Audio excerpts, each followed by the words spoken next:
வணக்கம். இன்னைக்கு நாம பார்க்க போற கதை ஒரு போலி அடையாளம். அது பார்க்கறதுக்கு எவ்வளவு சக்தி வாய்ந்ததா இருந்தாலும் உண்மையில அது எவ்வளவு பலவீனமானதுங்கிறத பத்தி ரொம்ப அழகா சொல்லும்.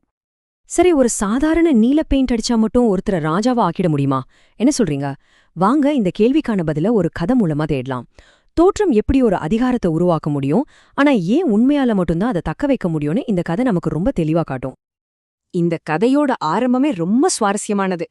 இது ஏதோ பிளான் பண்ணி நடக்கல, மாறா ஒரு தப்பித்தல் தான் ஒரு நம்பகவே முடியாத உருமாற்றத்துக்கு காரணமா அமையுது. எல்லாமே ஒரு தப்பித்தல்ல தான் தொடங்குது. பாவம், ஒரு நரி கிராமத்து நாயக கிட்ட இருந்து தப்பிச்சு ஓடி ஒரு சாய்த தொழிலாளியோட நீலச்சாயம் நிறைஞ்ச தொட்டிக்குள்ள ஒழிஞ்சுக்குது. அது வெளியில வரும்போது என்னாச்சு தெரியுமா? அதோட உடம்பு முழுக்க நீல நிறம்.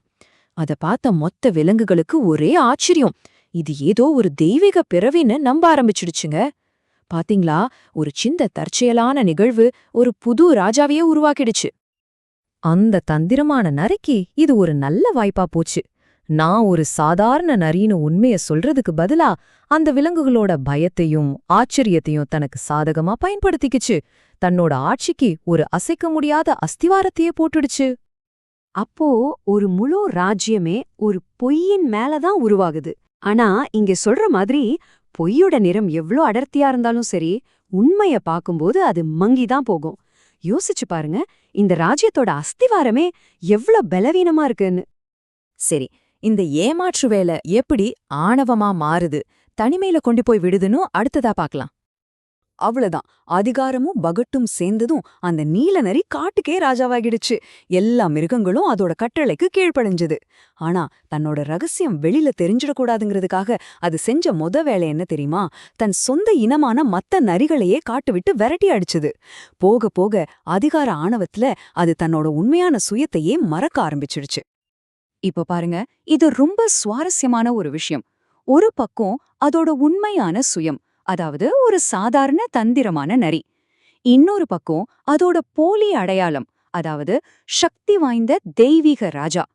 இந்த ரெண்டுக்கும் நடுவுல எவ்வளவு பெரிய முரண்பாடு இருக்கு பாருங்க. உள்ளுக்குள்ள தன்னோட கடந்த காலத்தை நினைச்சு பயம், ஆனா வெளியில பார்க்க அச்சமே இல்லாத ஒரு தனித்துவமான தோற்றம். வெளியிலிருந்து பார்க்கும்போது இந்த ஆட்சி ரொம்ப உறுதியா நம்பும்படியா தெரியலாம். ஆனா அதோட அஸ்திவாரம் ஒரு பொய். இங்க அழகா சொல்லிருக்காங்க பாருங்க. குணமே போலியா இருக்கும்போது அந்த அதிகார நாற்காலி கூட ஒரு நாள் வஞ்சகத்தோட ஏணியாத்தான் மாறும். அது நிலையே இல்லாதது. கண்டிப்பா ஒரு நாள் சரிஞ்சுதான் ஆகும்.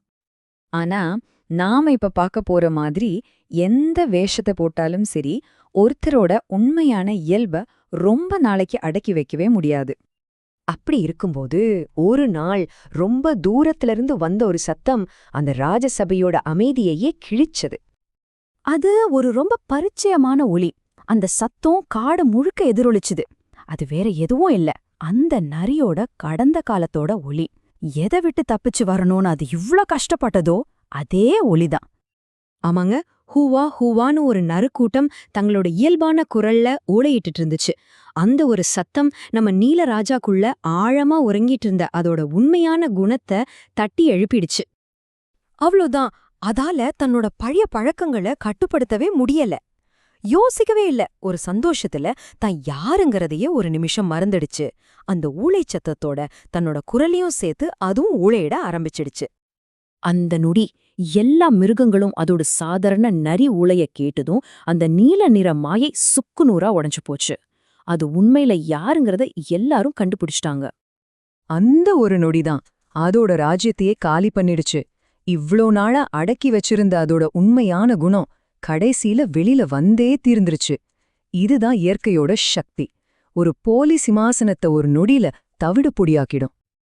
அப்போ இந்த நீல நரியோட வீழ்ச்சியிலிருந்து நாம கத்துக்க வேண்டிய கடைசி பாடம் என்ன? அதுக்கப்புறம் என்ன நடந்திருக்கோன்னு உங்களுக்கே தெரியும். ஏமாந்து போன கோவத்துல எல்லா மிருகங்களும் அதை துரத்த ஆரம்பிச்சுது. அதோட ராஜ்யம் எப்படி திடீர்னு உருவாச்சோ அதே வேகத்துல காணாம போயிடுச்சு. கடைசியில அதுக்கு மிஞ்சினது அதோட உண்மையான பழைய நரி அடையாளம் மட்டும்தான். இங்கேதான் இந்த கதையோட முக்கியமான செய்தி இருக்கு. பண்டிட் ஸ்ரீராம் சர்மா ஆச்சாரியா சொல்ற மாதிரி, பெருமைங்கிறது வெளியில தெரியற தோற்றத்திலேயோ இல்ல நாம வச்சிருக்கிற போலி பதவியிலேயோ இல்ல. அது ஒருத்தரோட உள்குணம், தார்மீக நன்மை, அதாவது சத்குணம். இதிலிருந்துதான் வருது. உண்மையான பெருமைங்கிறது உள்ளுக்குள்ள இருக்கிற ஒரு குணம், வெளியில போடுற வேஷம் இல்ல. அப்போ நம்ம இதிலிருந்து எடுத்துக்க வேண்டியது என்ன? 1, உண்மையை எப்பவுமே மறைக்க முடியாது. 2, நம்ம உண்மையான சுயத்திலிருந்து ஓடுறது ஒரு வீண் முயற்சி. வாழ்க்கையோட உண்மையான நோக்கம் நம்ம வெளித்தோற்றத்தை மாத்துறதில்ல, நம்ம உள்ளியல்பை மேம்படுத்துறது தான். பெருமைங்கிறது தோற்றத்தால வரதில்ல, குணத்தால வருது. இறுதியா குருதேவரோட செய்தி இதுதான்: உங்க யதார்த்தத்துல இருந்து ஓடாதீங்க. உங்களுக்குள்ள இருக்கிற நிறத்தை மாத்துங்க, ஆனா நீலச்சாயத்தால இல்ல, நல்ல குணங்களால. இது நம்மகிட்டயே ஒரு முக்கியமான கேள்வியை கேக்குது. நாம நம்ம வெளி தோற்றத்துக்கு பெயிண்ட் அடிக்க அதிக நேரம் செலவு பண்றோமா, இல்ல நல்ல குணங்களால நம்ம உள்ளத்தை வளர்த்துக்கிறோமா?